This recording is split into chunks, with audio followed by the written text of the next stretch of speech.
Guess what? It's finally happening. A project I've been wanting to do for years. The Bengaluru Footpath Podcast, where I walk and I talk only on footpaths. Why footpaths? What's all this about? Last year, I took on the Bengaluru Footpath Challenge, where I ran 100 kilometers on Bengaluru's footpaths to check for two things. One, do we actually have footpaths? And two, how bad are they really? About 20 of my friends joined me as we ran 100 kilometers from September 15th, that is Sir MV's birth anniversary, till October 2nd, that is Gandhi Jayanti. And we did what I think is a world first.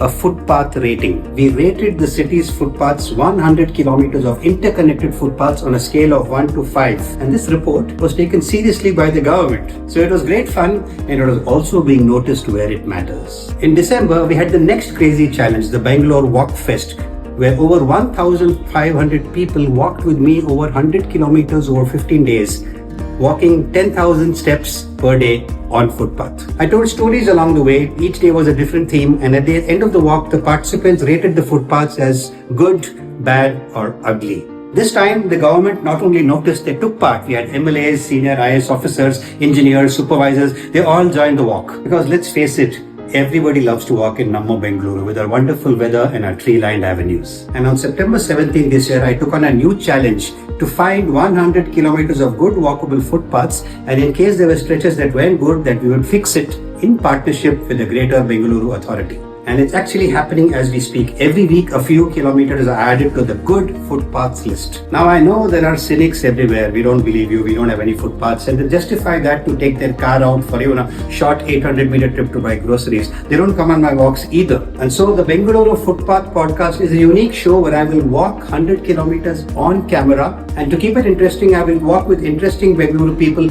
I'll talk about upcoming Bengaluru events that I really care about. And I will just tell Bengaluru stories while walking on footpaths. So you can sit at home and watch the good footpaths as I literally walk all over them. You know, people ask me, how do you walk and run so much? Isn't it exhausting? And I say, no, on the contrary, it's actually very relaxing. I mentioned this to my friend Natasha while we were volunteering to jointly reclaim a footpath, and I discovered later she's a social psychologist, and she told me that walking outdoors is actually a good solution for mental wellness. In fact, she went on to say a city with good footpaths is actually good for the mental health of the population. I said, oh, that's very interesting. Why don't we chat about it on a footpath walk? And so I took her to the cantonment area where, as you know, we have good footpaths, and we had a nice walkie-talkie over 2 kilometers of tree-lined Bengaluru footpaths. Join me on episode 1 of the Bengaluru Footpath Podcast, where we walk and talk about mental health.